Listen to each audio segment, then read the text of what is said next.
চলতি মৌসুমে হালুয়াঘাটে 22,850 হেক্টর জমিতে বোরো চাষ হয়েছে। রোগবালাই ছিল না, তাই ফসলের ফলন হয়েছে ভালো। কিন্তু শ্রমিক সংকট, সেই সাথে ডিজেলের দাম বাড়ায় ফসল ঘরে তুলতে না পারার শঙ্কায় কৃষকরা। বাজারে শ্রমিক সরবরাহ কম থাকায় মজুরি বেড়েছে আগের তুলনায় অনেক বেশি। এক মণ ধানের দামেও মিলছে না একজন শ্রমিক। দৈনিক 1000 টাকা মজুরি, সাথে একবেলা খাবার, তবু চাহিদা অনুযায়ী মিলছে না শ্রমিক। ধানের বাজার হইতাছে কম 600, 650।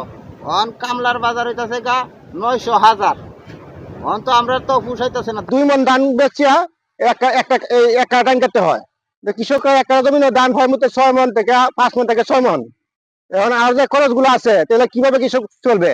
বৈরী আবহাওয়ায় নিচু জমির ধান কাটা শুরু হলেও পর্যাপ্ত হারভেস্টারের অভাবে সময় মতো ফসল কাটার অনিশ্চয়তায় রয়েছেন কৃষকরা। মেশিনও নাই, যা মেশিন পাই তা অনেক রেট বেশি চায়। ধান কাটার শ্রমিকের তো বেতনও ঠিক মতন পাইতেছে না। প্রাকৃতিক দুর্যোগের কারণে কৃষকরা তড়িঘড়ি ধান কাটার চেষ্টা করায় শ্রমিক ও মেশিনের চাহিদা বেড়েছে বলে জানান উপজেলা কৃষি কর্মকর্তা। ভরা মৌসুম শুরু হয়, ধান কাটা শুরু, তখন শ্রমিকের একটু ঘাটতি আমাদের হালুয়াঘাটে দেখা যায়। তখন আমরা সরকারি যে মেশিনগুলো রয়েছে এবং এগুলোর মাধ্যমে সাধারণত ধানগুলো কেটে থাকি। কৃষক ভিজা ধান নিয়ে আসতেছে, এর জন্য হয়তো একটু কম। তবে সরকারি ধানটা যখন কেনা শুরু হবে তখন আমাদের ধানের বাজার বেড়ে যাবে।